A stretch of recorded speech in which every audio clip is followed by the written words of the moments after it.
নওগাঁর হাটে বোরো ধানের সরবরাহ বাড়ায় মন প্রতি ১৮০ টাকা পর্যন্ত দর কমিয়েছেন ব্যবসায়ীরা। বিস্তারিত জানাতে মহাদেবপুর হাটে আছেন রিপোর্টার এম আর রকি। সরাসরি যাচ্ছি তার কাছে। বরেন্দ্র জনপদে ধান কাটামারাই শুরু হয়েছিল মে মাসের প্রথম সপ্তাহে। এবার কিছুটা বিলম্বে ধান কাটামারাই শুরু হয়েছে। বিগত মৌসুমের চেয়ে প্রায় ১৫ দিন পরে এই ধানগুলো এবার কাটামারাই করা হয় এবং এই ধান চাষিরা কেটে তোলার পর তাদের আসলে ধার দেনা শোধ বিভিন্ন প্রয়োজনেই হাটে তুলছেন এবং গত কয়েকদিনের তুলনায় কিন্তু হাটে ধানের যে সরবরাহ তা কিন্তু পর্যাপ্ত আমরা লক্ষ্য করছিলাম। এবং এই মৌসুমে ধান, বিশেষ করে যে ধানগুলোর মধ্যে মোটা ধান শুভলতা, কাটারি, জিরা, নাজির, এই ধানগুলো এই জনপদে বেশিরভাগ চাষ করা হয়ে থাকে।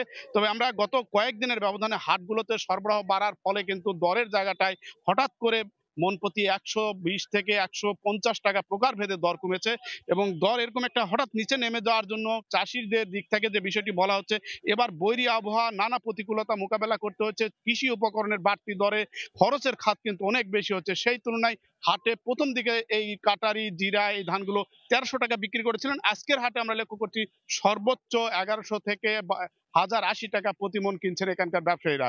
এরকম একটি দর নিচে নেমে যাওয়ার কারণে চাষিদের দিক থেকে যে অভিযোগ করা হচ্ছে যে আসলে ব্যবসায়ীরা তাদের খেয়াল খুশি মতো একটা বাজার নিয়ন্ত্রণ করেন, ইচ্ছে হলে দর কমিয়ে দেন, বেশি সরবরাহ দেখে আবার অনেক সময় তাদের দিক থেকে বাড়তি কিছুটা দর দিয়ে থাকেন। এই দর ওঠানামার কারণে কিন্তু চাষিরা ব্যাপকভাবে ক্ষতিগ্রস্ত হচ্ছে এবং ব্যবসায়ীদের দিক থেকে যে আসলে তারা জানানোর চেষ্টা করছেন কর্পোরেট প্রতিষ্ঠান থেকে দর বেঁধে দেওয়া হয় এবং এই দরগুলোর উপরেই কিন্তু বাজার অনেকটা নিয়ন্ত্রণ বা এখানে তারা ধান কিনে থাকেন। তবে হঠাৎ এরকম একটি মোটা ধান যে ধানগুলো রয়েছে ৯৫০ টাকা শুভলতা জাতের এই ধানগুলো এখানে কিনছেন। যদিও সরকার কিন্তু ১২৮০ টাকা পর্যন্ত দর বেঁধে দিয়েছে খাদ্য গুদামের সরবরাহের জন্য, কিন্তু হাটগুলোতে তার কিন্তু কোনো প্রভাব এখানে আমরা লক্ষ্য করছিলাম। ব্যবসায়ীদের দিক থেকে তাদের এক ধরনের নিয়ন্ত্রণ বা তারা যেভাবে বাজারটা এখানে বেঁধে দিচ্ছেন সেই দরে ধান এখানে বিক্রি করতে এসে চাষিরা কিন্তু আর্থিক ক্ষতির মুখে পড়ছেন, এমন কথা চাষিদের দিক থেকে বলা হচ্ছে। জেলায় এবার কিন্তু প্রায় ১২,৫০,০০০ মেট্রিক টন ধান কৃষকের ঘরে উঠেছে। ইতিমধ্যে প্রায় ৯০% ধান কেটে তোলা হয়েছে এবং ১,৯২,০০০ হেক্টর জমিতে এবার ব্যুরো ধান চাষ করেছে, যেখান থেকে ৮,৫০,০০০ মেট্রিক টন চাল পাওয়ার একটা প্রত্যাশা করছে এখানকার কৃষি বিভাগ বা খাদ্য অধিদপ্তর।